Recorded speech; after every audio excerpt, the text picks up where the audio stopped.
Hello అండి, అందరికీ నమస్కారం. నా పేరు Ramya. Welcome to my channel Ramya's autism desk. ఈరోజు మన ఛానల్లో ఒక చాలా ఇంపార్టెంట్ అయిన వీడియో తీసుకొచ్చాను. ఆటిజం అనేది ఆడపిల్లల్లోనూ అలాగే మగపిల్లల్లోనూ కూడా ఎదురయ్యే ఒక ప్రాబ్లం. కానీ వాళ్ళు ఎగ్జిబిట్ చేసే బిహేవియర్ అంటే వాళ్ళు ఎటువంటి సిమ్టమ్స్ని అయితే చూపిస్తారో అవి గర్ల్స్లో వేరేగా ఉంటుంది, బాయ్స్లో వేరేగా ఉంటుంది. సో పేరెంట్స్ అందరూ కూడా వాళ్ళ పిల్లల్లో గర్ల్స్ అయితే ఎటువంటి ఆటిజం బిహేవియర్ని మనం గమనించవచ్చు, అలానే ఆటిజం బాయ్స్లో ఎటువంటి బిహేవియర్ని మనం చూస్తాం అనే విషయాన్ని, ఆ డిఫరెన్సెస్ని నోటీస్ చేయడం అనేది చాలా అవసరం.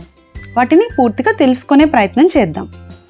అంతేకాకుండా autism boys and autism girls వీళ్ళిద్దరి మధ్య ఉండే సిమిలారిటీస్ ఏంటి అనే విషయాన్ని కూడా ఈరోజు వీడియోలో తెలుసుకుందాం. సో ఈరోజు మన topic autism in girls versus boys. ముందుగా ఆటిజం అనేది ఎవరిలో మనం ఎక్కువ చూస్తాం అంటే మగపిల్లల్లో, బాయ్స్లో 4 times ఎక్కువగా చూస్తాం. 4 మగపిల్లలకి 4 బాయ్స్కి ఆటిజం వస్తే అమ్మాయిల రేషియో ఒకటే ఉంటుంది.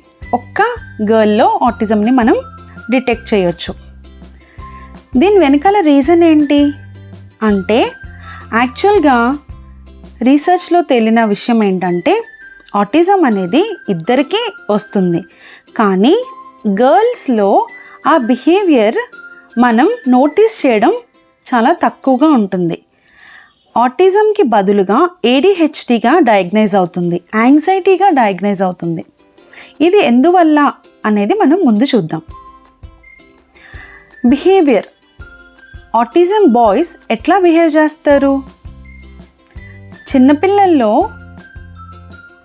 బాయ్స్లో ఆటిజం వచ్చింది అని మనకి ఎప్పుడు అర్థం చేసుకుంటామంటే వాళ్ళ బిహేవియర్ అనేది చాలా ప్రిడామినెంట్గా కనిపిస్తాయి. వాళ్ళ క్యారెక్టరిస్టిక్స్, వాళ్ళు బాయ్స్ సోషల్ స్కిల్స్ ఉండవు, వాళ్ళకి ఐ కాంటాక్ట్ మెయింటైన్ చేయలేకపోతారు, అలానే పిలుస్తున్నా కూడా వాళ్ళు రెస్పాండ్ అవ్వరు.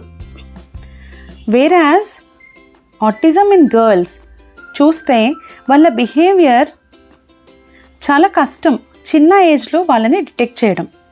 ఎందుకంటే వాళ్ళు మాస్కింగ్ బిహేవియర్ అనే దాన్ని ప్రదర్శిస్తారు. మాస్కింగ్ బిహేవియర్ అంటే ఆటిజం గర్ల్స్ వాళ్ళ ఫ్రెండ్స్, వాళ్ళ క్లాస్మేట్స్, వాళ్ళ తోటి గర్ల్స్ ఏం చేస్తున్నారో వాళ్ళని చూస్తూ ఆ బిహేవియర్ని వీళ్ళు కూడా ఇమిటేట్ చేయడానికి ట్రై చేస్తారు. ఒక గ్రూప్ ప్లే ఉంది, వాళ్ళు ఆడుకుంటున్నారు అనుకోండి. సో తోటి వీళ్ళకి నిజంగా ఎలా ఆడుకోవాలి అనే విషయం తెలియకపోయినా కూడా వాళ్ళ తోటి ఆడపిల్లలు ఎలా బిహేవ్ చేస్తున్నారు, ఎలా వాళ్ళు చేస్తున్నారు, ప్రతిదాన్ని వాళ్ళు ఇమిటేట్ చేసి మిమిక్ చేస్తారు. నిజానికి వాళ్ళకి లోపల ఆ సోషల్గా వాళ్ళు ఇన్యాక్టివ్గానే ఉంటారు. వాళ్ళకు కూడా ఐసోలేటెడ్గా ఉండాలనిపించినా కూడా అప్పటికప్పుడు ఆ గ్రూప్తో వాళ్ళు కలిసిపోతారు. సో సోషల్ స్కిల్స్ అనేవి ఆడపిల్లల్లో చాలా బాగా కనిపిస్తాయి మనకి. మగపిల్లల్లో వాళ్ళు they lakh that social skills. Okay, next area వచ్చి వాళ్ళు ఆటిజం ఆడపిల్లలు ఎలా ఆడుకుంటూ ఉంటారు, వాళ్ళ ప్లేని మనం ఎలా అబ్జర్వ్ చేయొచ్చు, ఎలాంటి వస్తువులతో వాళ్ళు ఆడుకోవడానికి ఇష్టపడతారో చూద్దాం. ఆటిజం ఉన్న గర్ల్స్లో మనం ఇమాజినేటివ్ ప్లేని చూస్తాం. అంటే ఎగ్జాంపుల్ మీకు చెప్పాలంటే వాళ్ళు ఒక బార్బీ డాల్తోనో వాళ్ళకి నచ్చిన ఒక టాయ్తోనో ఆడుకుంటున్నారనుకోండి. ఫర్ ఎగ్జాంపుల్ కుకింగ్ చేస్తున్నారు, ఆ టాయ్ పెట్టుకుంటారు, ఆ డాల్ హౌస్లో వాళ్ళు ఒక కుకింగ్ సినారియోని చేస్తారు. ఫుడ్ ప్రిపేర్ చేస్తున్నట్టు, ఆ డాల్కి ఫీడ్ చేస్తున్నట్టు, అది ఒక సినారియో పెట్టుకుంటే ఆ ఇమాజినేటివ్ ప్లే చేస్తారు. సో ఎవ్రీ టైం అదే రిపీట్ చేస్తారు, అదే సినారియో. అలానే ఫుడ్ వండడం, ఆ డాల్కి తినిపించడం అనే ఏదైతే రెగ్యులర్ సినారియో ఉందో దాన్నే వాళ్ళు రిపీట్ చేస్తారు. అండ్ ఎలాంటి టాయ్స్ని ఇష్టపడతారు అంటే, వాళ్ళు యూజువల్గా డాల్స్, మనం చెప్పుకున్నట్టు సాఫ్ట్ టాయ్స్ ఉంటాయి కదా మనకి, ఆ సాఫ్ట్ టాయ్స్ చాలా ఇష్టపడతారు. ఇంకా యానిమల్ బొమ్మలు ఉంటాయి కదా, అట్లాంటివి ఇష్టపడతారు. ఫిషెస్, ట్రీస్, బుక్స్, ప్లాంట్స్, ఇలాంటివన్నిటిని వాళ్ళు ఇష్టపడతారు. ఇప్పుడు ఆటిజం బాయ్స్, వాళ్ళల్లో ఈ ప్లే ఎలా ఉంటుందో చూద్దాం. యూజువల్గా వీళ్ళు బాయ్స్ ఎప్పుడూ కూడా కార్స్తో, ట్రక్స్తో, వెహికల్స్తో, మూవింగ్ ఆబ్జెక్ట్స్తో, బిల్డింగ్ బ్లాక్స్తో, పజిల్స్తో, remote controlled games, video gaming, అంటే చెప్పాలంటే మెకానికల్ సిస్టమ్స్ ఇన్వాల్వ్ అయి ఉన్న ఆ టాయ్స్ని వాళ్ళు ఎక్కువ ఇష్టపడతారు. అలాంటి వాటితోనే ఎక్కువ టైం స్పెండ్ చేస్తారు. నెక్స్ట్ టాపిక్లో లాంగ్వేజ్ అండ్ కమ్యూనికేషన్ ఎలా ఉంటుంది ఇద్దరిలో అని చూస్తే, ఆటిజం గర్ల్స్కి స్పీచ్లో డెవలప్మెంట్ అనేది కొంచెం త్వరగా వస్తుంది when compare to autism boys. Speech అనేది తొందరగా నేర్చుకుంటారు, కమ్యూనికేషన్ కూడా చాలా బాగానే చేస్తారు. కానీ ఆటిజం బాయ్స్లో మనం ప్రాపర్గా స్పీచ్ డిలేని అయితే నోటీస్ చేయొచ్చు. అలానే బాయ్స్ ఎక్కువ ఎకోలేలియా అనే ఒక థింగ్ని, ఒక బిహేవియర్ని ఎగ్జిబిట్ చేస్తారు.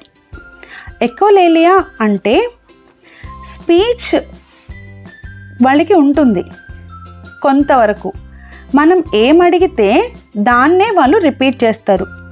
Repetition of words or phrases. వాళ్ళకి దాని యొక్క మీనింగ్ తెలుసుకోకుండా మనం ఏం చెప్తే లేదా వాళ్ళు ఏదైనా విన్నదాన్ని మళ్ళీ రిపీట్ చేయడమే ఎకోలేలియా అంటారు. అది ఆడపిల్లల్లో కొంచెం తక్కువగా ఉంటుంది. నెక్స్ట్, ఇద్దరిలోనూ కూడా స్పీచ్ అండ్ కమ్యూనికేషన్ ఇలా ఉన్నప్పటికీ గర్ల్స్ అండ్ బాయ్స్లో ఇద్దరిలోనూ కూడా రియల్ మీనింగ్ ఆఫ్ ద కమ్యూనికేషన్ని అర్థం చేసుకోవడంలో ఒక డిఫికల్టీ అయితే ఫేస్ చేస్తారు. జోక్స్ కానీ సర్కాజం కానీ వాళ్ళకి వెంటనే అర్థం కాదు. ఇద్దరికి కూడా స్పీచ్ ఉన్నప్పటికీ ఆడపిల్లలకి కూడా అంత ఈజీగా అర్థం కాదు. It is a difficult thing. Next, మనం సెన్సరీ ఇష్యూస్ ఎట్లా ఉన్నాయో చూద్దాం. సెన్సరీ ఇష్యూస్కి వస్తే, autism girls are highly sensitive, they have hyper sensitivity. వాళ్ళు కొన్ని టెక్స్చర్స్ని ముట్టుకోలేరు, లైట్స్ని చూడలేరు, సౌండ్స్ వినలేరు. అంటే sensitivity to sound, sensitivity to lights అలా ఉంటాయి. ఫ్లిక్కరింగ్ లైట్స్ అవి వచ్చినప్పుడు, కలర్ఫుల్ లైట్స్, ఫోకస్ లైట్స్ వాళ్ళంతా చూడలేరు.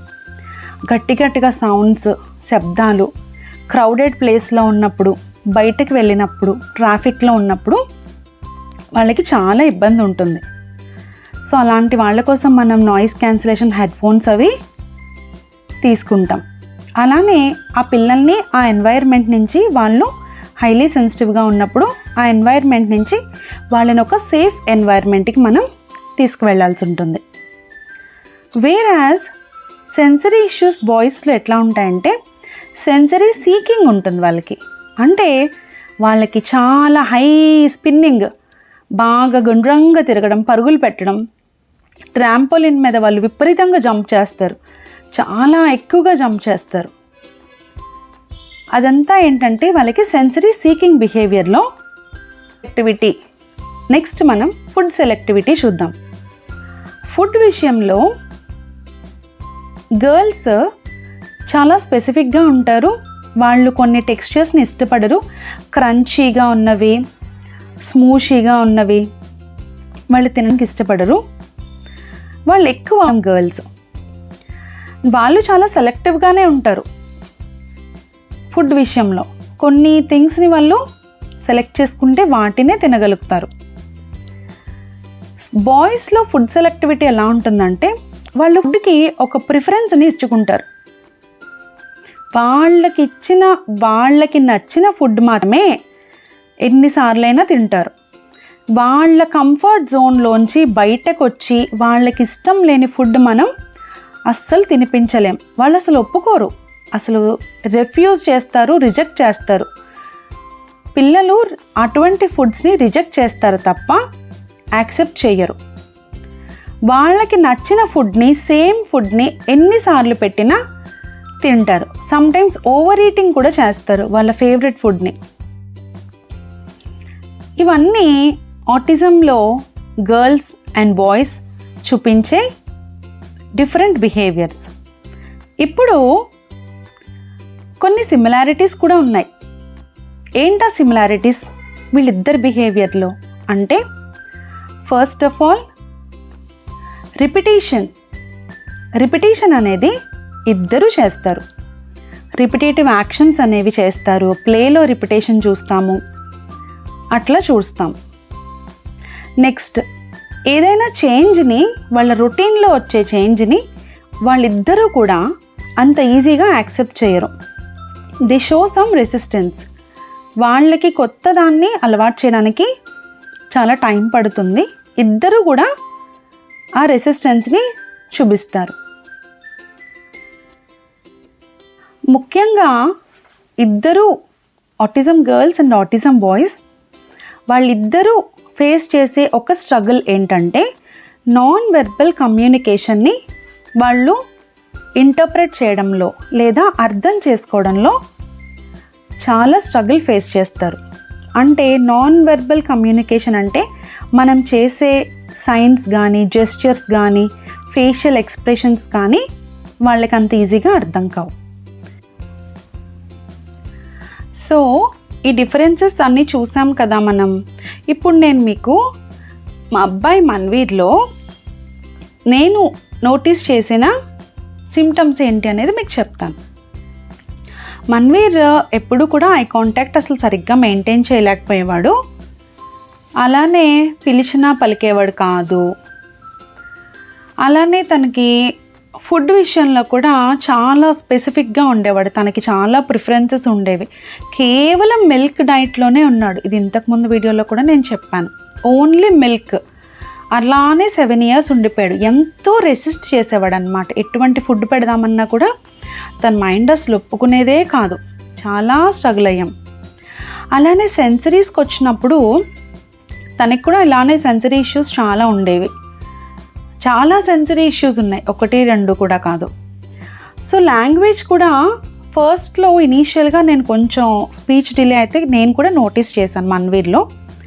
మెయిన్గా చెప్పేది ఎకోలేలియా మన్వీర్కి చాలానే ఉండేది. ఇంకా చూస్తే తను ఎలాంటి టాయ్స్తో ఆడేవాడంటే ఎక్కువ కార్స్తోనే ఆడేవాడు. అలాగ రిపిటేటివ్ ప్లే ఉండేది. అలానే మెకానికల్ సిస్టమ్స్తో ఉన్నవే తనకిష్టం. ఆ వీడియో గేమ్స్, అలా remote controlled toys, remote controlled cars, అవే ఇష్టం దానికి. అండ్ ఇక్కడ ఇంకొక పాయింట్ ఏంటంటే, టాంట్రమ్స్ అండ్ మెల్ట్ డౌన్స్ అనే ఒక ఏరియా మనం చూసినట్లయితే కొంచెం బాయ్స్లో ఆ అగ్రెసివ్ బిహేవియర్ అనేది కొంచెం ఎక్కువ కనిపిస్తుంది ఆటిజం బాయ్స్లో. ఆటిజం గర్ల్స్లో కూడా టాంట్రమ్స్ వస్తాయి, వాళ్ళకు కూడా మెల్ట్ డౌన్స్ ఉంటాయి. కానీ అవి కొంచెం లెస్ ఫ్రీక్వెంట్గా వస్తాయి, అంటే కొంచెం తక్కువగా వస్తాయి. బాయ్స్లో ఆ టాంట్రమ్స్ వచ్చే ఫ్రీక్వెన్సీ గర్ల్స్తో కంపేర్ చేస్తే కొంచెం ఎక్కువగా ఉంటుంది. సో మన్వీర్కి కూడా అర్లియర్ చాలా ఎక్కువ టాంట్రమ్స్ వచ్చేవి. సో ఏవైతే క్యారెక్టరిస్టిక్స్ బాయ్స్ ఎగ్జిబిట్ చేస్తారు అని ఇప్పుడు నేను చెప్పాను, అవన్నీ కూడా నేను మన్వీర్లో నోటీస్ చేశాను. ఈరోజు వీడియోలో మనం ఆడపిల్లలు, మగపిల్లలు ఆటిజంలో జెండర్ని బట్టి వాళ్ళు చూపించే డిఫరెన్సెస్ ఎలా ఉంటాయి వాళ్ళ బిహేవియర్లో అనే విషయాన్ని చూసాం. మీరు కూడా మీ పిల్లల్లో ఇలాంటివన్నీ నోటీస్ చేయండి. మరొక మంచి వీడియోతో మిమ్మల్ని కలుస్తాను. Please like, share and subscribe to Ramya's autism desk. నమస్తే.